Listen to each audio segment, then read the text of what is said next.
Guys, pakaon ko kanding o pan.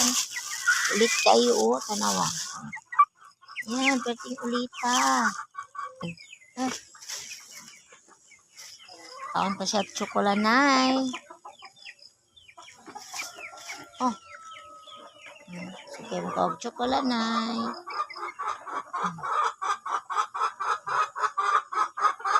Paano? Ulit kayo. Ulit nga kanding. Muni kanding nga ulit. Pasok-pasok kayo mukhaon. Ganahan ka. Di na siya manabsab. Kay pan lang ang kaunon. Oh. Di na mga sagbot. Muni kanding nga ulit. Di na mga ukanon. Ay sagbot di ay. Kaya gusto pa na lang kaunon perminti. Grabe ka ulit. Mahurot nirong pan ron. Oh? Oh. Oh? O, diba guys? Ulit kay guys. Bye guys. Pakaon sa kog chicken.